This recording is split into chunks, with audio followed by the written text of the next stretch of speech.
All right, hopefully everything's working here.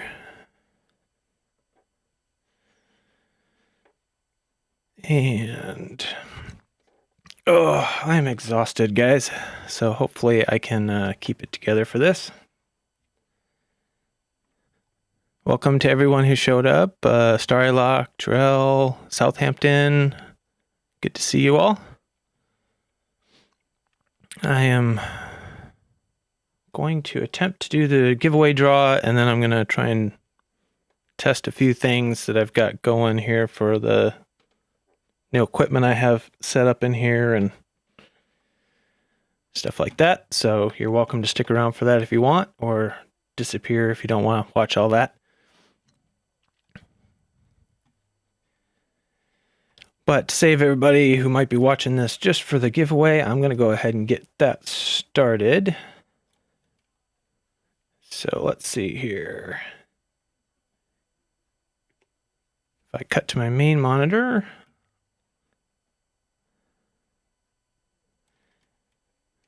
I've got to select. We had,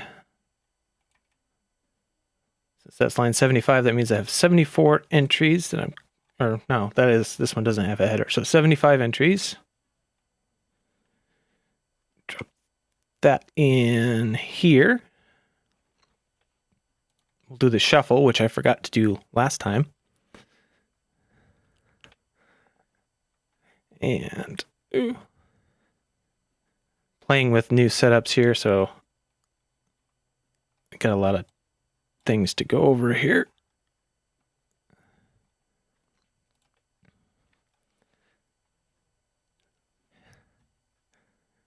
Hope everybody's having a good weekend. Mine is just getting started. I worked the night shift last night and just got up a little bit ago. I'm trying to get enough coffee in to get motivated, but I'm kind of exhausted. So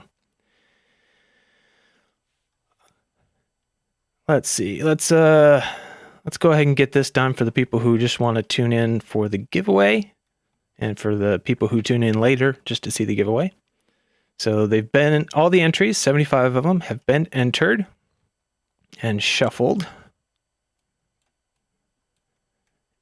And let's just do a spin. Oh, I still have the Christmas music on. I forgot about that.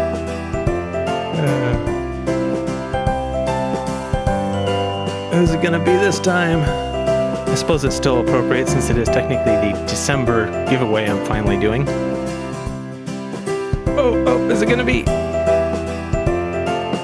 Oh, it's almost Panda Frog. Joshua, is it gonna stop, or is it gonna go down to Mr. Black Magic? Mr. Black Magic is the winner. Congratulations. I know he's not on here live, but we will give him a chance to review this later.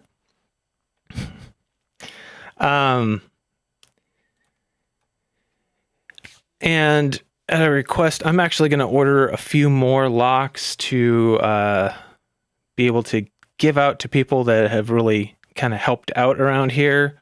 So I know you didn't win Panda Frog, but you're going to get one anyway. I'll send you one if you give me your address, because of all you're doing for the Lucky Awards. I really appreciate all the help you've been giving me. So I will order some extra locks and get you out there.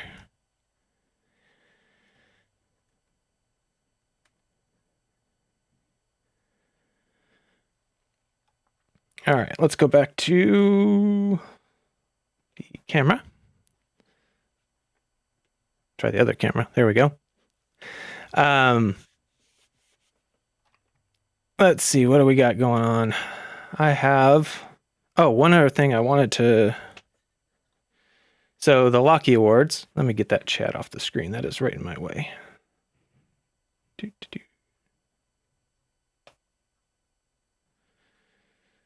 The Locky Award trophies, I don't know if any of you remember, but I mentioned earlier that they were kind of weak down here at the base. And this is one that I actually broke that I have repaired, and I was going to show you my solution for the problem that I thought was interesting. There's there's very little support through here.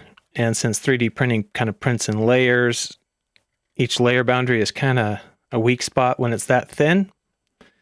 I was trying to figure out if there was a way to embed like a metal rod. And so what I finally figured out was I don't know if you can see that, but I took a small wire brad nail and heated it and just shoved it up through so it melted its way in, and that helps stabilize it. So I'm doing that to all of them now, so hopefully they won't break in shipping or when people get them.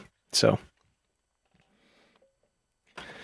that's the status on that. I've got 9 of the 15 printed at the moment, and five of those have the brads in them already, so we're getting close.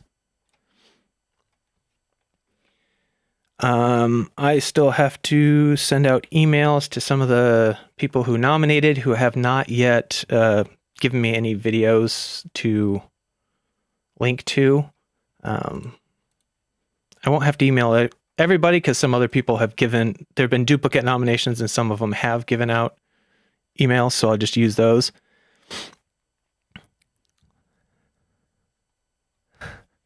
Yeah, Panda Frog has been extremely helpful. I would be still trying to figure out what to do probably if it hadn't been for his help. So I really appreciate his hard work. Let's see. Other things. Sorry, guys. Like I said, I am really tired. I am completely out of it. I worked 12-hour shifts. I worked last night, and in between a couple of my night shifts, I only got 3 hours of sleep because I had day shift meetings to go to in between 12-hour night shifts. So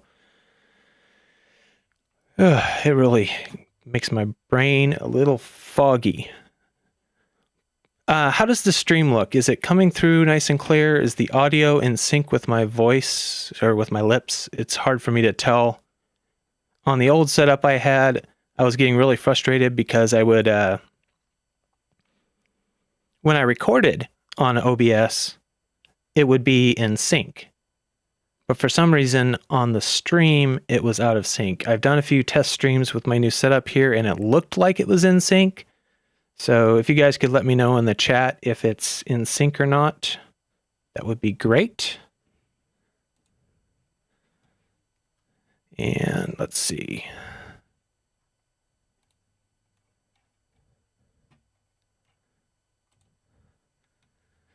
I'm going to highlight that comment because I think it's very true. Panda Frog has been not only with the Locky Awards, but he's been helping out with a lot of different things with his webpage and his time. So, oh, good to know. Good to know. All in sync. Good. Yeah, I've changed my setup a bit here to try and save some time in my editing process, and it has the side effect of also being able to change the way I stream. So hopefully this works better for everyone. I have let's see if I can switch to that camera. So I have a new piece of equipment over here. Spendy little box called the Blackmagic ATEM Mini Pro ISO, and what it does is it allows me to take the input from the cameras in the computer and switch between them, but it also, most importantly, the main reason I got it is because it records all of them onto an external hard drive over here and timecode synchronizes them and then creates a project file for DaVinci Resolve, which is the video editing software I use, with all the video files in sync. All the cuts that I've made live are on there, and I just have to fine tune it, delete the bad takes. I can switch through, change cameras at any point in the edit without any problems with sync, which before took me a couple hours to just prepare because I had to take the video from the cameras, which the cameras break it up into multiple files. I had to run it through an MP4 joiner program to join them up into one big file, load those and the audio from the mixing console in, carefully synchronize all of the different feeds by their audio waveforms. I had to actually adjust. There's a weird process called elastic wave that you have to do to adjust the length of the audio. You can shrink it, compress it a little bit or out to make them match the video footage from the cameras, because it was always just a little bit longer after a half an hour or an hour of recording. So I had to adjust it so it would stay in sync through the whole thing. And so this little box saves me about 2 hours a week just in that, and I'm finding other ways to use it that help quite a bit. I think it will save me more time even than that in the long run. So hopefully I'll try it again here. Well, after I'm done with this live stream, I gotta take a quick break, get some more coffee, and then I gotta come back in and record this week's episode. Which brings me to another question. Do any of you have any last minute news you want covered? Because I still have time. I haven't recorded it yet. I'm still finalizing my outline for recording. So if you have anything you would like mentioned, I can do that for you. I suppose I could share the process I go through for this a little bit. Let me switch to main monitor.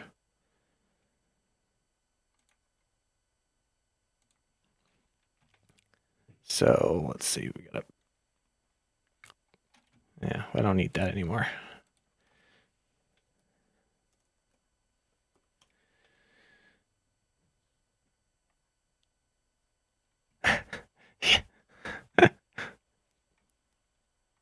Let's see.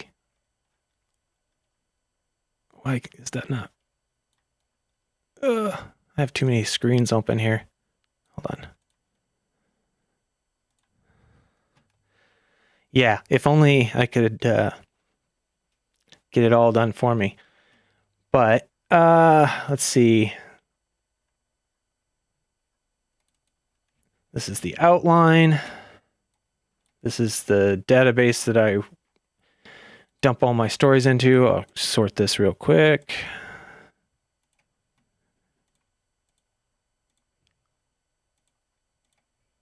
Used in episode. Okay. So whenever anybody sends anything in, I dump it into this database and I build that up over the course of most of the week. And then it's just a quick thing that I can access from any computer, from my phone, anything else. And it allows me to track what the news is, a description of the news, a link to the story that I can use in the show notes, or to grab a screenshot for the video version. I've got who sent it in and where they sent it in case I need to go back and double check my source there. And then I take those over the course of the week and I dump them into this outline that has lots of notes for me on all the different stories that I'm covering.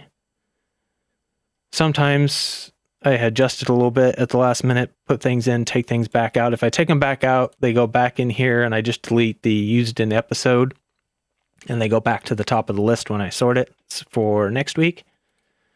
But it allows me to kind of keep track. Lots of notes in here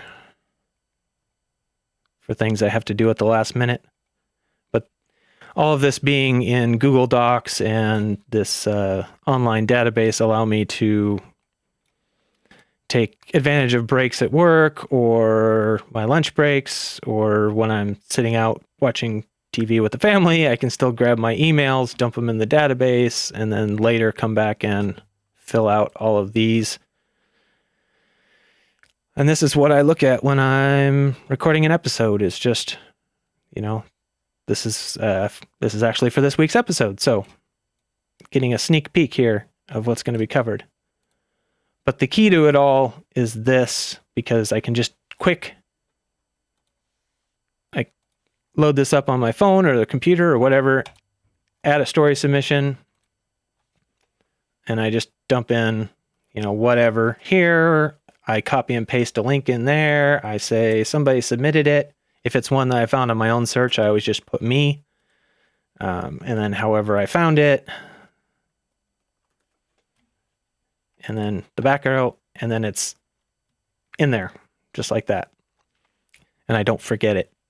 So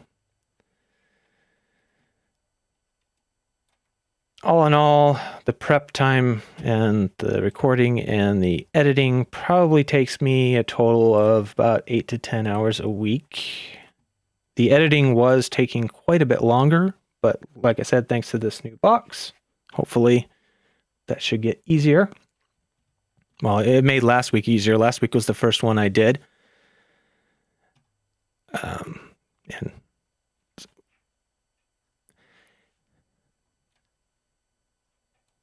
sorry, reading the chat. Yeah, that's exactly the point. I can dump stuff into the database at any point, anytime, anywhere I'm at, via the Chrome browser on my phone or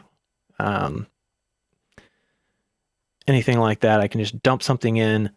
I've got a note of it. I know everything I need to know to go back and fill it out. And then later I'll go back when I'm filling out the outline.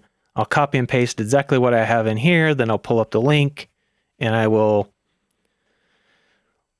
reread the article or whatever if I have already read it before, or read it for the first time if I haven't, and pull up whatever news I need, details I need to fill out the spreadsheet. And then once it's in there, or fill out the outline, and then once it's in there, I put used in episode, which the way I sort then drops it down under here so that I'm not,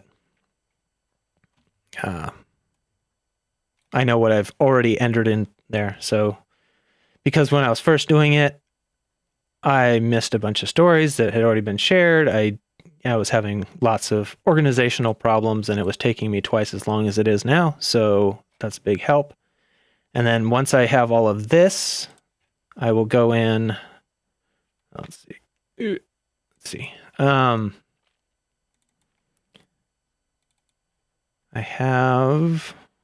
We'll go to last week's episode here for an example. So I have the outline that I use. From that, I copy in all the relevant details to the show notes that I post on the show every week, which are pretty long. And then I've discovered that I have to make a separate set of show notes, specifically here called YT show notes for YouTube, because they limit the length of the show notes. They also don't include proper HTML formatting for links. So I have to actually paste out the link, which then takes even more letters, and they have a character limit. So I end up deleting the least important of the links. But you'll notice I always include all of the producers with their full links in there because I really value your support, and I want to make sure everybody can get to you from my YouTube video directly to your channels. And then I have this one that I call share posts, which is just I copy and paste the links to the episode on YouTube and stuff, along with this one up here would be for Twitter because of its length limit, and then this one down here would be for Discord or whatever else where I have more room to give a description of what is in the episode. Anyway, that's my basic process. That's what I go through every week in case anybody was curious. It's not the most exciting. Oh, there's one more step, and that is the PacLock a month entries. If you'll notice on the outline, I haven't completed it yet, but I highlight people's names in purple so that they stand out, so that I can scroll through at the end, take all of those names out and what they shared, and I put them in the PacLock a month spreadsheet, which has everybody's names, why they're on here, whether they're sharing or news that they gave me. And then this is what I copy out of, and I dump it into this one called Draw for actually doing the drawing. So that's the process. It's not exciting. It's just a lot of time. It's a lot more time than I actually anticipated when I started doing this. Even with you guys sharing stories, I'd be buried if it weren't for you guys constantly sharing me stories. And Terrell, you are amazing. I appreciate all the time you send Twitter posts to me. It really helps a lot, more than you could possibly know. Because if I have a few outstanding Google alerts for different subjects like locksmith, lockpicking, lockpick, stuff like that. That's how I get half of the lockpicking criminal stories. But it still takes a long time. And if I had to search out all of this information on my own, I wouldn't get a show out every week. So anyway, like I said, probably with all of that, I'm in the neighborhood of about 8 to 10 hours a week. Add that to, this week was a 76-hour work week, so I'm a little behind. I don't think I apologize to all the Patreon supporters because I don't think you're going to get it more than a couple hours early this week. I'm probably going to be recording here shortly, right after dinner, and then I'll have to do editing tomorrow morning when I would normally be already posting it. So not going to get it as early as normal, and I feel bad about it, but I just didn't have time. Like I said, working 12-hour night shifts, and as it was between my second and third 12-hour night shift, I got 3 hours of sleep. I don't know how much I've gone over with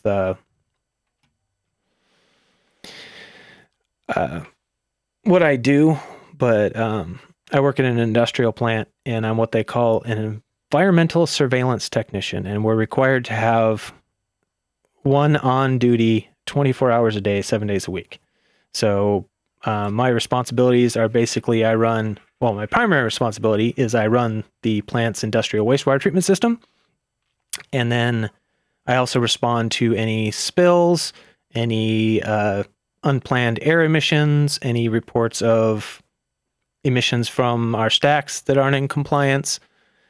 It's so we have to be there. So if somebody takes vacation or somebody's sick, somebody has to come in. And so the normal shift, which makes this podcast thing a little bit difficult to schedule, is I work 2 12-hour days, I get 24 hours off, and I go back for 2 12-hour nights, and then I get the next 3.5 days off before I go back on a day. What's this? I'm trying to follow the comments here. So anyway, that causes the days I work to shift by 1 day every week. So sometimes I have the whole weekend off, and the schedule for this is really easy.